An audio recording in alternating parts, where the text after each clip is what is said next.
Uh, Hello everyone. Let us start with today's experiment. Today we are going to discuss about the calibration of thermocouple. So before understanding this calibration of thermocouple, you need to understand the theory behind it. What is thermocouple? What is the use of thermocouple? And what are the various categories of thermocouples? And what do you mean by calibration of thermocouple? This calibration of thermocouple, or rather the theoretical background about thermocouple is included in your temperature measurement section, probably in your unit number 5, 4 or 5, temperature measurement. Under that section you have thermocouple. There are various temperature measuring instruments. The most common one that you are aware about is a thermometer, regular thermometer, whose range is, can anyone tell me? I think it's the one that we have is up to 200 degrees centigrade. It's a glass bulb thermometer. We don't use them for anything more than say 200 or 250 degrees centigrade, primarily because it is made out of glass. And at higher temperatures, there is every chance the glass may break, and it is a fragile instrumentation, measuring device, measuring temperature measuring device. Now question comes, what are the temperature measuring devices for higher levels, or say something less than very sensitive measure, the temperature scale, that degree centigrade, the scale that we have is measuring in the range of least count is 1 degree. But if you want to have precise measurements, say 1/100th of a degree or 1/10th of a degree, probably the thermometer will not help you. We need to have precision equipment for precision temperature measuring devices. And for measuring very high temperatures, we need to have separate set of devices. So we have various categories of temperature measuring devices, like for up to normal 200 degrees centigrade for regular applications, we have got glass bulb thermometer. Next we have RTDs, that is resistance temperature detectors. RTD stands for resistance temperature detector. Next you have thermistors. Then you have a set of thermistors, if they are coupled together, they are called as thermopiles. So you have got thermopiles. Next you have got pyrometer. Supposing if you want to find the temperature inside the cupola furnace, or you want to find the extreme high temperature, there is a bulb, okay, I want to find the temperature there. You cannot go up all the way, reach out there and find the temperature of that bulb, or a ventilation or a heating unit. So how you find out that? And high temperatures, especially like as I said, for furnace temperatures, and in foundry processes, the temperature of the molten metal plays a vital role. One should know, if you visit the local foundries, you will come to know the role played by the temperature. There is a variation in the characteristics of the alloys or the metals at various temperatures. But how are you going to measure the a molten metal? Is temperature is around, say, for low melting metals, lead or some such 600, 700, right up till you have got steel and then platinum or any gold, which are all in excess of 2000, 2500 degrees centigrade, 3000 even tungsten to that extent. Question comes, how are you going to measure the temperature at such extreme high pressure, high levels? So in such cases, we use radiation parameters. What is that? These are thermal scanners. We have got remote sensors, remote temperature measuring devices, like as I said, IR cameras we have got. Then we have got thermal scanners, thermal sensors. Then we do have pyrometers, okay, radiation pyrometers. In our department, we have one temperature measuring device of up to 700 or 800 degrees centigrade, or maybe even up to 1000. One of our one of our colleague has procured it for his research activities. So we have another measure. I think it's a pyrometer we have. Laser, I don't know. It's like a handheld gun. I will show it to you.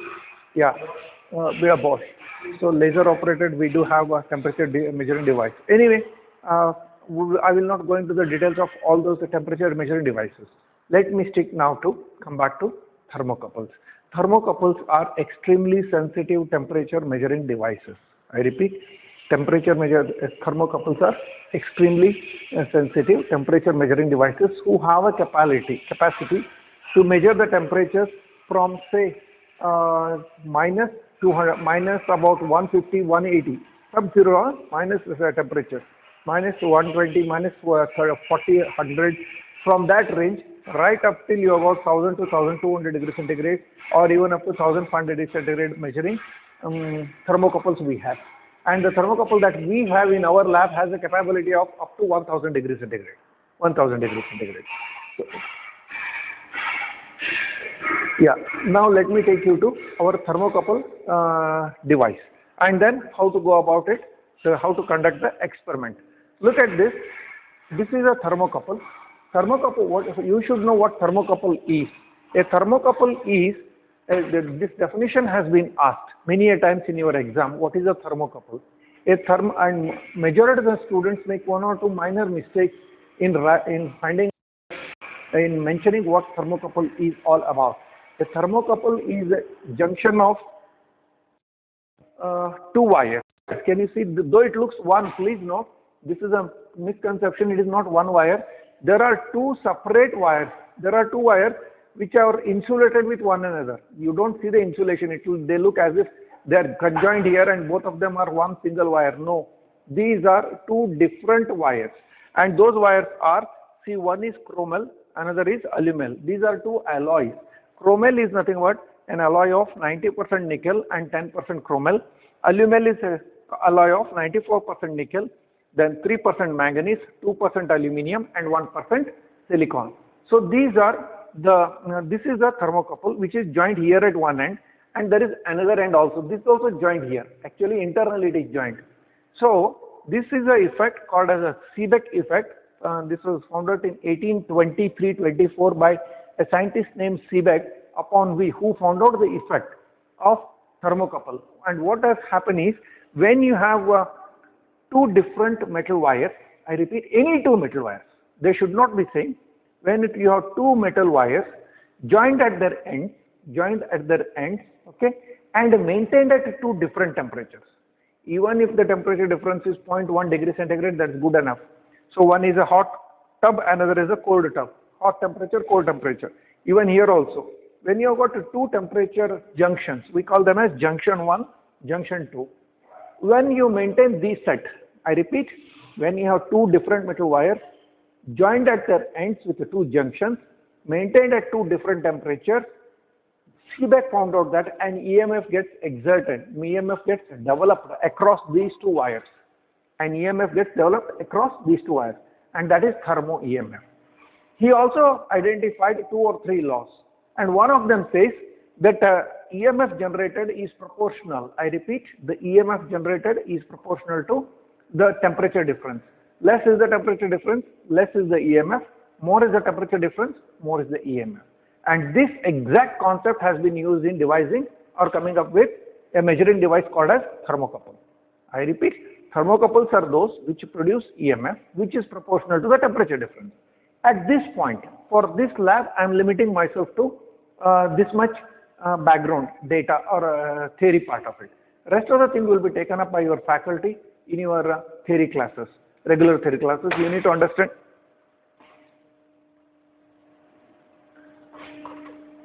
You need to understand about what are thermocouples, what are thermocouple materials, what are the thermocouple applications, then what are the laws of thermocouples. These are all the questions that you may come across in your exams. Please note, one of the very important topics. Okay, and it has a direct industrial relevance also. It is just not for experimental purpose, just not for calibration purpose. Thermocouples are very well utilized in the industry. Regularly, routinely they are utilized. Okay, now let me come to our aim of our experiment. Aim of our experiment is to see that we have a thermocouple and we want to calibrate this thermocouple using our conventional thermometer. This is a conventional thermometer. Please note, actually this is more sensitive and more dependable than thermometer. Thermometer will give you only a least count of 1 degree, but a thermocouple can measure up to 1/100th of a degree centigrade. Please note here, the thermocouple that we have is chromel alumel. It is a Hem Electronics, a make of Hem Electronics, and the range here, can you see, 0 degree centigrade to 1000 degree. This thermocouple can measure, though it looks like a thin wire and it may melt anytime soon. No, it will sustain a temperature of 1000 degree centigrade. Okay. Next, thermometer is alcohol. This is regular alcohol in thermometer or glass bulb thermometer, and the range here is -10 to 110 degree centigrade. And let me say this is this is 10 degree centigrade, 110. This is minus 10 degrees centigrade. Yes, I can read it here. Sorry, minus 10, 0, 10, 20, right up till 100, and this is 110 degrees centigrade. So exactly minus 10 to 110. So all the specifications are perfect and the pakka specifications that are mentioned here. Now let us get going with our aim of experiment. Aim is to see that. Aim is to see that. Find the temperature using thermometer, find the temperature using thermocouple, and compare those, write down the reading, find out the error, plot the graph. Graph of temperature, thermometer reading versus thermocouple reading. Identify maximum error, identify minimum error. Only this is the part of our experiment. Okay. Now, I repeat the aim. Aim is to see that we calibrate the given thermocouple whose range is 0 to 1000 degrees centigrade. Sorry, 0 to 1000 degrees centigrade, and the thermometer, it is being calibrated using our regular glass bulb thermometer whose range is minus 10 to 110. Okay. Now, our normal procedure for calibration of thermocouple is calibrating between two limits. That is, one is ice, another is boiling water. That means you are calibrating between 0 to 100 degrees centigrade. We have a limitation of getting the ice here, so I am calibrating it between the regular cold water. This is regular water. Normal water temperature as of now is around 24-25 degrees centigrade.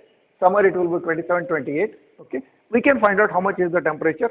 Please note the current temperature here is around 25 degrees centigrade. You can note down as initial value as 25 degrees centigrade. Next, we allow the water to boil. Water in Belgaum boils at around 96 or 97 degrees centigrade. Why? Because of the pressure, local pressure level. Belgaum is located around 625 or 630 meters above mean sea level. At this pressure level, 620, 630, you can see it on your, in railway station platform, it is mentioned the exact MSL height, mean sea level height of Belgaum, which is around 620, 630 meters. Okay. At this level, water boils here at around 96 or 97. So allow the water to boil. We need to make initial adjustments. I repeat, we need to fix the thermocouple experiment calibration. We need to make minimum adjustment, level settings, and for maximum level setting. Once the setting is done, we can continue with the experiment. Let me show the basic minimum adjustments. Let me switch on the instrument. Okay. This is our thermocouple. Okay. Next. Just a minute, can you come this side, please? Yeah. So one is minimum adjustment, another is maximum level setting. Let me fix the minimum level. Minimum level is our cold water junction. Cold water junction, as you can see, the temperature here is 25 degrees centigrade. Yeah, it is, if you can observe, the minimum temperature as of now, the cold water is 24 or 25, it is 25 degrees centigrade, 24.5 or 25. Right. So let us set this to minimum setting to 25 degrees centigrade. This is only one time adjustment, 25. Okay, this is adjustable. Now the water is touching almost the boiling temperature. We have allowed the water to boil. Let us try and find out the temperature of boiling water. As you can see, the thermometer shows something around, let me tell, just a minute. I switched it off just now because water was boiling. It's around 97. I know it. Let me put this thermocouple temperature, and thermocouple is very fast. Please note the temperature. This is taking time. Thermometer takes more time for showing the measurements, but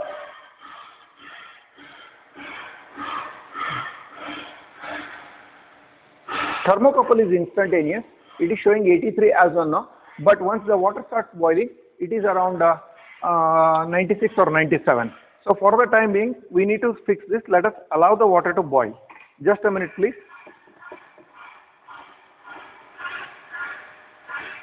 Pause. Okay. Nevertheless, we can continue. It doesn't matter. So let us allow the water to boil. So once the boiling temperature, water starts boiling, you can set the maximum value. Maximum value could be set here using this maximum setting here, and this will be set to 96 or 97. Maximum value should be set to whatever the temperature that you see here, boiling water temperature. You can allow that water to boil, then immerse this in the boiling. And one more caution, please note, there is a thread. Can you observe this thread? you should know why this thread is provided here. It is to suspend freely this thermometer in this vessel. Otherwise, the bulb touches the hot vessel and there is every likelihood of this bulb getting damaged. So please note that this thread, that is, it is not a fashion thread, or it is not for the sake of it that is suspended here. It is to suspend it freely in this bridge. There is a small bridge. We are going to suspend this so that the bulb is free and it doesn't touch the hot metal surface. Okay, now let me know the temperature. Temperature is still around, water needs to boil around, still around 85, 86, 87. Never mind. That's okay. All we need to do is immerse this, then set this value, maximum value to 95, 96. Already the temperature is reaching around 95. Any moment it will start boiling. 1 second. Let us wait for the water to boil. And once more, you dip it in the cold water. We need to make double sure. Just check cold water junction. Again it will come back. This will take time, but thermocouple will tell you immediate result. So we need to reset this in case there is a difference. No, it's almost the same. The temperature shown by the thermometer as well as thermocouple is almost the same. So this is now set, complete, over. Once these initial settings are done, our work is over. We need to switch off the power supply. Water starts boiling, so the initial temperature, high temperature is 96 or 97.5. Okay, and from then onwards, allow the water to start cooling down. And note down the temperature at every 5 degrees. So initial 96 or 97 the boiling temperature. Next, allow it to cool down 90 degrees centigrade. Find out the temperature of thermocouple as well as cold water. Let us see now. Okay. Let me check first. Only one reading I'll show you. As of now, let me switch it off. Let us assume that the water is boiling. Sorry, this is switched off. Okay. So let us assume, just a minute.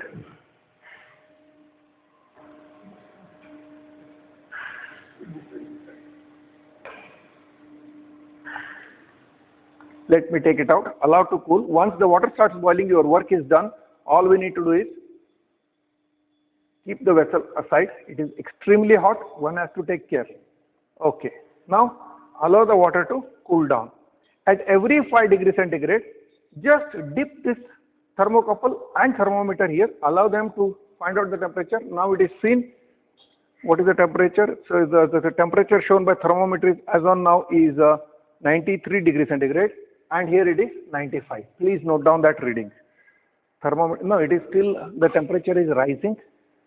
Thermometer shows, I'll tell you the reading, okay. Thermometer shows 93, thermometer shows 92, not 93. It is dropping now because there is no power. So it is dropping 92 and the temperature shown by the thermocouple is 94. Next, allow the water to cool, say bring it down to 90. Find out how much is the temperature shown by the thermocouple. Then 85 in the thermometer, find out how much is this. Then 80, then 75. Note down both the values. I have already calculated those and those are readings are shown here. Have a look. We have conducted this experiment. Look, the initial temperature was 96.5, boiling temperature.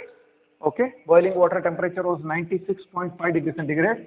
Thermocouple showed 96.1. Next, the reading was 90 degrees. Thermocouple was showing 89.4. Next, it was 85. This is water getting cooled. Okay. Once you switch off the power and take it out, the water starts cooling. Note down the temperature. It is 85. It was 84, 80, 80.06, 60. Note down the readings. Find out how much is the error. Find out the maximum error. As of now, this looks to be maximum. All you need to do is plot the graph. No calculations here. Graph of temperature, what is this? Temperature by thermometer or thermometer reading. This is thermocouple reading. Thermocouple reading. So you start from, say, always this is 0, this is maximum is 100. So we start somewhere around 25 degrees centigrade. Plot the graph. plot the graph here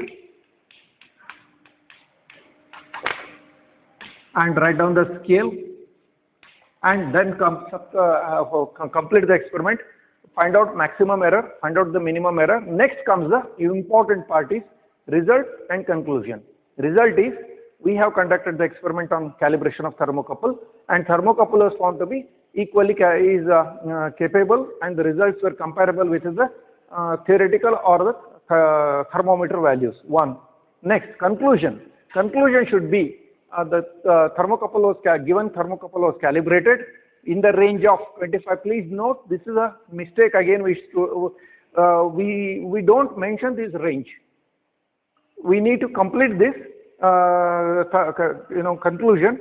So the thermocouple was calibrated from 25 to 96 degrees centigrade. Only within this it has been calibrated, not before, not after. That is one.